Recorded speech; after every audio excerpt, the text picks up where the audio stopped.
ایک تو سننے سنانے تک ہے، تو سب نے کہا تو بہت اچھی بات ہے، یعنی کہ اچھی بات تو ہے نصیب بھی ہو جائے، تو نصیب ہو جائے تو پھر عمل کرے تھوڑا۔ ایک صحابی نے آپ کی سنگت کی درخواست کی کہ میں چاہتا ہوں آپ کی سنگت آپ کے ساتھ رہوں، کہا انی علی کثرت السجود، مدد کر میری کہ میں بھی تیرے لیے کوشش کروں گا، لیکن تو بھی کوشش کر، خدا کو سجدے بہت کر، نفل پڑھ کہ خدا تجھ پر کرم کر دے گا، میرا ساتھ سے نصیب ہو جائے گا۔ تو نفلیں پڑھا کریں، رمضان میں تو بہت زیادہ پڑھا کریں، رمضان کے بعد بھی پڑھا کریں، یہ نسخہ آقا جی نے بتایا ہے۔ ہاں پڑھتے بھائی چھوڑ دیتے ہیں، سننا سنانا اس کی طلب نہ کرنا، تو یہ کوشش کر کے نفلیں زیادہ پڑھیں۔ 100 نفل کو 1 گھنٹہ نہیں لگتا، سورۃ فاتحہ کے ساتھ قل واللہ احد ملا کے پڑھیں، 1 گھنٹہ نہیں لگتا۔ نفلوں میں اتنی برکتیں رحمتیں ہیں، آقا نے فرمایا خدا اس کا ہاتھ بن جاتا ہے کہ جو چاہتا ہونے لگ جاتا ہے۔ بس چھوڑنا چاہیے، دنیا تمہارے ہاتھ میں کہاں آتی ہے، جب آتی ہے 1000 ذلت سے آتی ہے، پھر مرتے سب کچھ چھوڑ جاتے ہو، ایمان بھی ساتھ خطرے میں بچتا ہے، پتہ نہیں بچتا، لیکن ان چیزوں سے ایمان بھی بچتا ہے، دنیا بھی ہاتھ سے نہیں جاتی۔ ہاں جس پر خدا رسول راضی ہو جائیں اس کے لیے ہر چیز مسخر، ہر چیز مسخر۔ ہاں خدا بندے سے خود پوچھے بتا تیری رضا کیا، خدا اس کا ہاتھ بن جاتا ہے، مطلب کہ جو چاہتا ہونے لگتا ہے۔ تو ان نفلوں پہ زور دیں اور قرآن شریف کی بہت تلاوت کریں۔ ہاں اس کی دیکھ تو طریقہ یہ ہے جیسے پڑھتے ہیں 3 دن میں ختم کرنا سے کم میں کچھ نہ سمجھا، یہ سمجھنے والی بات ہے۔ اور جو فیض کا مسئلہ وہ دوسرا ہے طریقت میں کہ 1 دن میں بھی ختم کرو، اس کا اس سے تعلق نہیں، وہ مفہوم علیحدہ ہے۔ 10 سپارے پڑھو، 20 سپارے پڑھو، لیکن وہ اس طریقے سے پڑھو کہ قرآن شریف پہ سطر پہ نظر رکھیں اور دل پر وہ آیت چلے، دل پر اور نظر میں، زبان ذرا سی ہلاؤ، بس 5 منٹ 7 منٹ 10 منٹ میں سپارہ ختم ہو جائے گا، وہ فیض آپ کو آ جائے گا۔ یہ ایسے مسئلے طریقے کے سمجھ میں نہیں آتے، لیکن فیض تم کو مل جائے گا، قرآن کے فائدے رحمتیں ساری آ جائیں گی۔ جیسے بعد میں شاید پہ کرم ہوتا ہے، اگر وہ کسی کو لکیر مار کے لکھ دیں یا کچھ چیز ایسے نیت کر کے لکھ دیں، سورۃ یاسین کی ایسے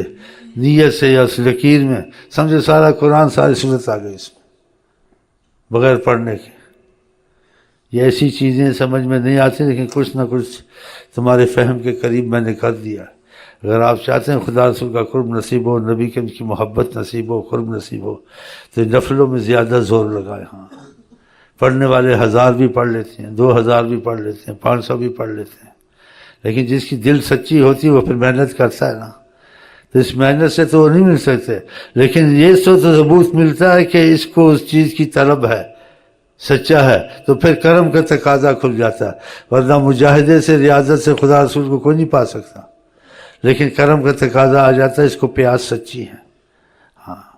تو پھر یہ اگر سچے بنتے ہیں کہ اللہ آپ کو نعمت، ان کے تذکرہ بھی کوئی رحمت سے خالی رحمتیں ہوتی ہیں، لیکن آپ سے تعلق و رابطہ پیدا ہو جائے، آپ مل جائیں، تو اس سے بڑی نعمت کون ہے، وہ کون سی ہے؟ تو پھر یہ نفلوں پر زور لگائیں، ساری عمر 100 نفل تو چھوڑے نا، جتنے زیادہ ہو جائیں۔ قرآن شریف مہینے میں 1 تو ختم لازم آپ کریں، اس کے بعد کوشش کے 3-4 ختم روز ہو، مہینے میں ہو جائیں، 5-6 ہو جائیں، 10 بھی ہو جائیں تو ہو سکتے ہیں، 15 بھی ہو سکتے ہیں، لیکن یہ وہی کرے گا جس کے دل میں سچی محبت ہے، سچی پیاس ہوگی۔ تو طریقہ میں نے بتا دیا ہے کہ آیتوں پہ نظر رکھیں اور دل اور دماغ سے گزاریں اس کو، اور زبان ہلکی ہلکی ہلاتے رہیں، تو 10 منٹ میں سپارہ ختم ہو جائے گا۔ باقی دوسرا طریقہ جو ہے وہ علیحدہ ہے، وہ تھوڑا زبان سے پڑھا تو آدھا گھنٹہ لگے گا، پونا گھنٹہ سپارے کو، اس میں 10 منٹ لگیں گے، لیکن فیض تم کو سارا مل جائے گا۔ کہ طریقت میں شیخ کے پیچھے اندھا ہو کے چلے، جو فائدہ پھر قائل کر دیتا ہے۔ خدا آپ کو ہم کو زیادہ نفلوں کی اور کثرت قرآن کی تلاوت نصیب کرے۔ آقا نے کہا خیرکم، تم میں سے بہتر وہ ہے، خیرکم تم سے اچھا سب سے وہ ہے، اس کا مطلب یہ ہے من تعلم القرآن وعلمہ، جو قرآن سیکھے یا سکھائے۔ لیکن یہ فائدہ مستقل تب ہوتا ہے ایک چیز کو مستقل کیا جائے، ادھوری کرنا بیچ میں فائدہ رہ جاتا ہے نا، کرنا پھر چھوڑنا، کرنا پھر چیسے۔ آپ نے کہا احب الاعمال الی اللہ ادومھا وان قل، اللہ کے ہاں زیادہ پسندیدہ وہ اعمال ہیں جس میں ناغہ نہ ہو، دوام ہو، وان قل، اگر وہ کم ہی ہو۔ آپ 100 لا الہ الا اللہ رکھ لیں کہ اس کو نہیں چھوڑنا، زیادہ کر لیں کوشش، نہیں ہوتا 100 کو نہیں چھوڑنا، 100 درود شریف نہیں چھوڑنا، 100 استغفر اللہ نہیں چھوڑنی ہے، قرآن شریف کا پاؤ سپارہ یا 2 ورقے نہیں چھوڑنے، یہ تو لازم کر لیں کہ اس کا ناغہ نہیں ہوگا، باقی زیادہ جتنا ہو جائے، کیونکہ ناغے میں نقصان ہوتا ہے، ایک دن 10 سپارے پڑھے، پھر 2 پڑھے، پھر 10 دن پڑھا ہی نہ، یہ تو ٹھیک نہیں ہے۔ یہ اس مثال کو لے لیں کہ وہ منزل پہ پہنچ گیا کون، وہ جو کسی کے واقعات کیسے قرآن میں مثالیں ہیں کہ کچھوا چلتا ہی رہا پہنچ گیا، وہ خرگوش بولا میں تو جمپ ماروں گا تو سیکنڈ میں پہنچ جاؤں گا، ہر جگہ سونا شروع کر دیا، وہ سوتا ہی رہا، سونے میں بیڑا غرق ہو گیا، کچھوا پہنچ گیا۔ یہ تمہاری کتابوں میں ہے نہیں ہے تو کچھوے ہی بن جاؤ تو تھوڑا کرو، ناغہ نہ کرو، اور اس کو بڑی اہمیت دو، ناغہ نہ کرنا، کیونکہ زبان پاک سے لفظ نکلے ہیں، کن کی زبان پاک سے، جن کو کہتے ہیں حضرت محمد، حضرت محمد احب الاعمال، بہت ہی اللہ کو وہ عمل پسند ہے، آقا جی نے کہا احب، کہ اس سے زیادہ پسند کوئی عمل اللہ کو نہیں ہے، وہ زیادہ پسند ہے، وَإِنْ قَلَّ، چاہے کم ہی ہو لیکن دوام، ادومها، اس پر دوام ناغہ نہیں کرتا ہے تھوڑا سا، مثلا 100 میں 2%، 3%، لیکن ناغہ نہیں کرتا، اس سے اچھا جو 100%، 50% پہ چھوڑ دیتا ہے۔ یہ آقا جی نے کہا ہے، اہمیت ہے، 10-20 نفل رکھ لیں کہ اسے چھوڑنے نہیں، 5 وقت کی نماز چھوڑنی نہیں ہے، مسجد میں یا کہیں، 100 لا الہ الا اللہ، 100 اللہ، 100 استغفر اللہ، جو وہ اس میں ہے کم سے کم وظیفوں میں لکھا ہے وہ نہیں چھوڑنے، قرآن شریف کے 2-3 ورقے یا پاؤ سپارہ نہیں چھوڑنا، باقی زیادہ ہو گیا، اتنا تو چھوڑنا نہیں ہے، دوام کے لیے اتنا رکھ لیں۔ اور آقا نے بھی کہا ہے کہ دوام کرے، تھوڑا ہو وہ بہت سے اچھا، جس میں دوام نہیں ہوتا ہے ناغہ ہوتا ہے، تو بولو انشاءاللہ تعالی، کیونکہ شیطان کو بڑا غصہ آتا ہے، میں نے لگانا کہیں تھا، یہ لگ کہیں اور رہے ہیں تو انشاءاللہ ہم لگے۔ اور شیطان بے نمازی کو چھوڑ دیتا ہے، شراب والے کو چھوڑ دیتا ہے، قاتل کو چھوڑ دیتا ہے، جو وظیفے نہیں پڑھتے ان کو چھوڑ دیتا ہے، ان کے ساتھ سے نہیں ہوتا۔ یہ زیادہ پیچھے نمازی کے لگتا ہے، درود والے کے پیچھے لگتا ہے، جو گناہ سے توبہ کرتا ہے اس کے پیچھے لگتا ہے، جو نفل پڑھتا ہے اس کے پیچھے لگتا ہے، ہاں کہ اس کے نفل چھڑانے ہیں، اس کو وسوسے ڈالنے ہیں، ہاں اس کو مسجد میں نہیں جانے دینا، اس کو سنیما لے جانا ہے، اس کو فلم دکھانی ہے